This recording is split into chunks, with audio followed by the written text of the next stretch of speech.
Okay, 90 seconds ago, Eric said we were going to begin in 1 minute, so we're already late. If people could take their seats. We are welcome back from lunch. Those of you who had the Indian food, it was quite good. This is the panel on participants as partners. And I'm going to run this similar to the way Terry ran the other panel in terms of giving people their 10 minutes, and we'll have just clarifying questions, and then have really the discussion at the end. Everyone's bios are available to you, so rather than read those word by word, I'm just going to call people up. So to start us off is Dixie Baker, who is going to be talking about fair information practices, building trust.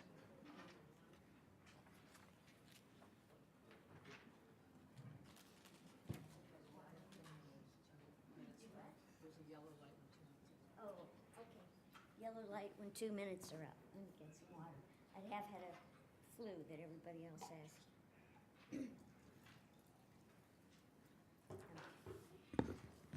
All right, I'm Dixie Baker, and building, as several people have mentioned today, building trust with consumers is extremely important to the success of this mission. And a group of principles, a set of principles that have been used for decades, called the Fair Information Practices, are codify a number of these principles and are really critical to building and gaining trust with consumers. So that's what I'm going to talk about here.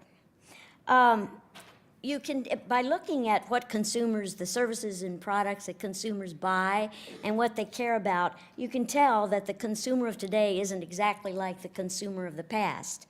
A very high percentage of consumers today want to control their own health information, but roughly half of them believe that they currently have very little control. And as a number of people have mentioned today, the use of mobile devices has become extremely important, if not central to people's lives.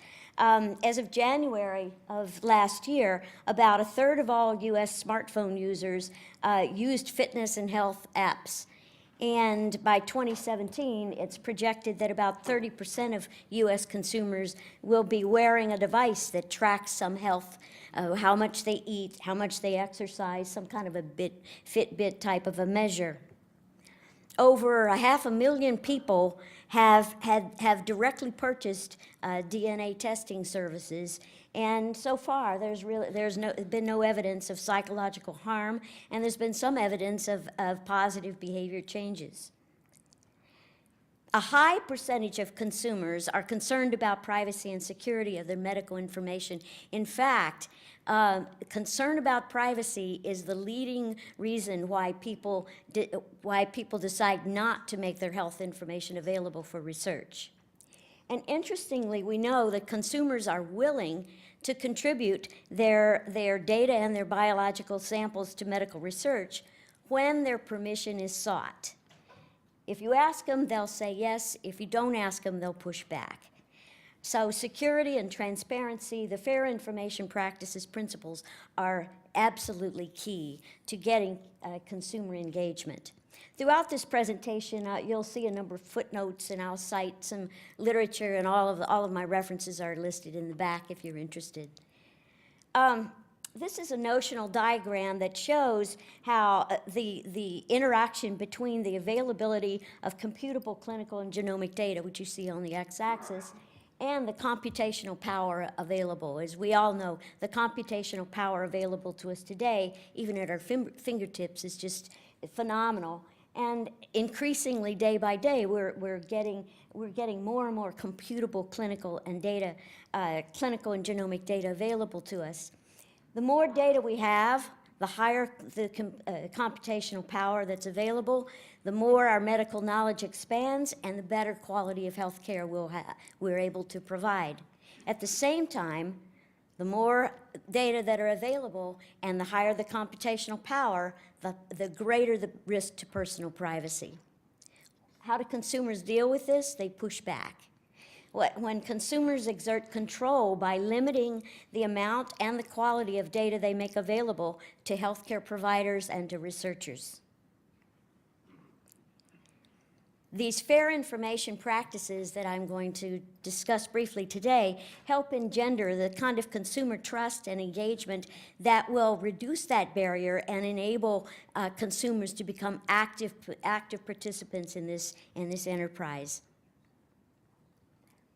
The availability of genomic data and computable clinical data as well, combined with these accelerating advances in big data analytics, present new risks to privacy that haven't even been there before.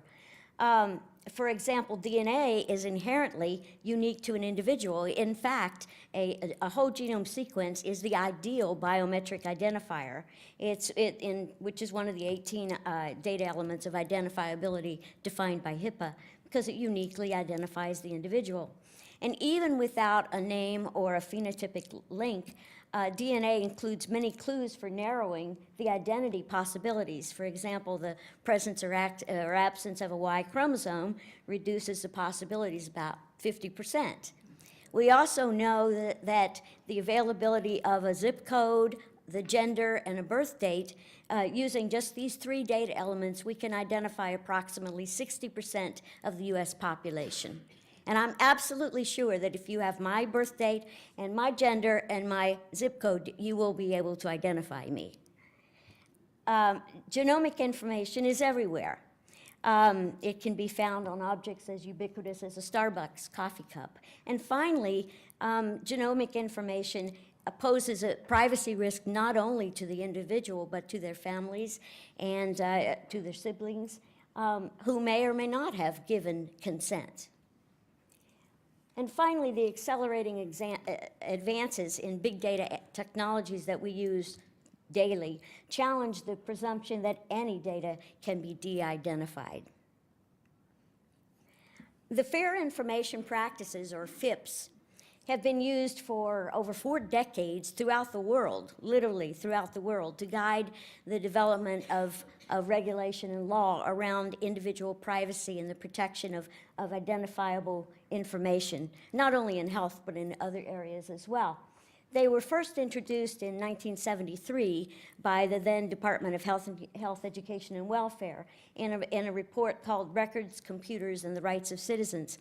And that was the first time that was introduced the term, the Code of Fair Information Practices.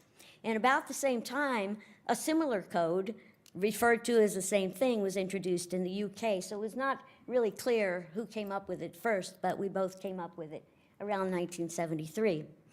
In 1980, the Council of Europe adopted a set of fair information practices, and that was the first legally binding international treaty on data protection. Since then, and also in 1980, the Organization for Economic Cooperation and Development, the OECD, published its guidelines on the protection of privacy and transborder flows of personal data, again, the set of fair information practices. In 2009, the Madrid Privacy Declaration came up with its fair information practices. Various U.S. agencies, including the FTC, the Department of Homeland Security, the Department of Commerce, the White House has a couple versions. They have all adopted their own customized version of the FIPs. And the details vary slightly, but the underlying principles remain consistent.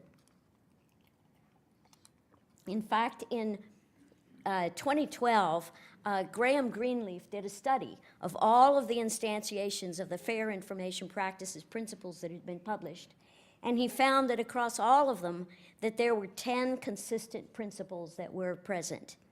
The first of these is the collection, relates to the collection of individual data, and that the collection should be limited, it should be lawful, and it should be done by fair means with the consent or the knowledge of the individual. Second had to do with data quality, that the data should be relevant, it should be accurate, and it should be up to date. The third was that the purpose should be specified at the time the data are collected. And the individual should be given a notice of the purpose and their rights relating to those data at the time of the collection. The uses of the data should be limited to those uses that are identified to the individual when the data are collected. Security should be strong, should be in place to protect the data. Both the integrity of the data and the confidentiality of the data are both important to security. There should be openness regarding personal data practices. We should not be sneaky. Individuals should have access to their own data. They should have the right and the ability to correct any erroneous data that's been collected on them. And finally, data controllers and those who control data should be held accountable for the implementation of fair information practices. I wanted to show you, by example, 3 recent instantiations of the fair information practices. One is a Consumer Bill of Rights, Privacy Bill of Rights, that was published by the White House in 2012. And Appendix A of this document actually has a table that compares the Consumer Privacy Bill of Rights with the FIPs interpretations that have been made by the OECD, the Department of Homeland Security, and the Asia-Pacific Economic Cooperation Privacy Framework. As I said, these FIPs are international. They're not just U.S. The second one I'm going to show you is, it said stop, right? Oh, no. Is one published by the ONC, the Office of the National Coordinator, and finally is the CMS, is what was published by CMS.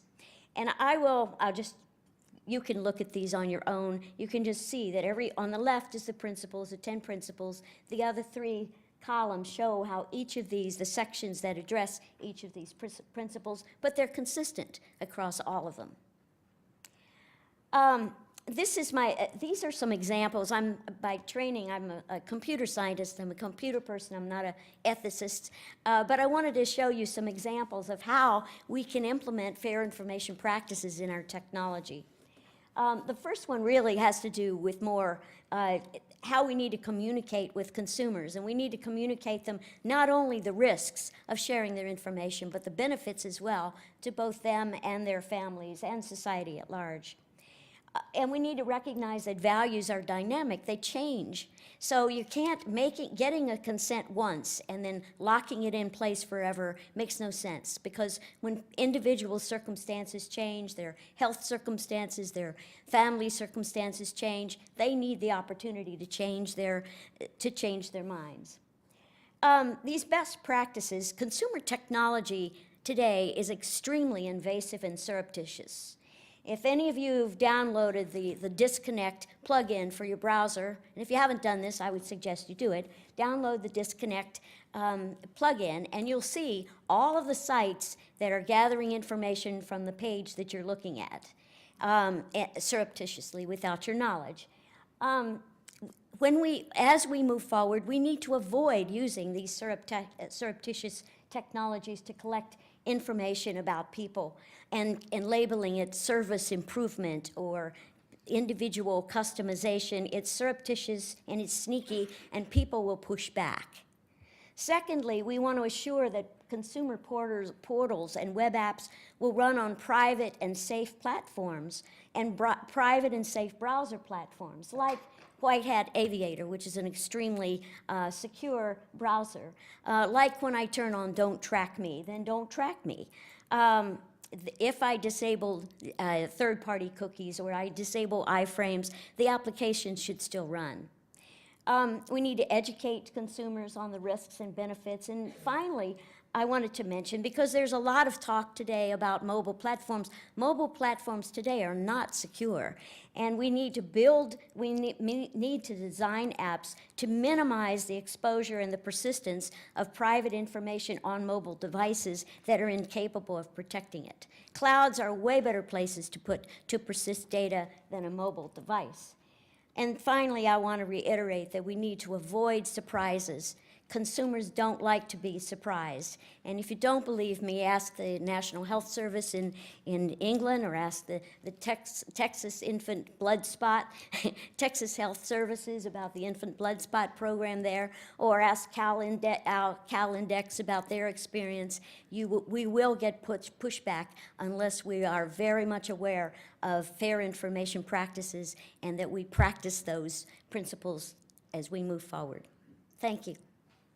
Any, if you any want clarifying questions? Again, we have a good time for discussion afterwards, but any fast clarifying questions? Seeing none, I shall invite Sharon Terry. Thank you very much, Dixie. Sharon is going, her talk is on new ways of engaging research participants and novel consent models.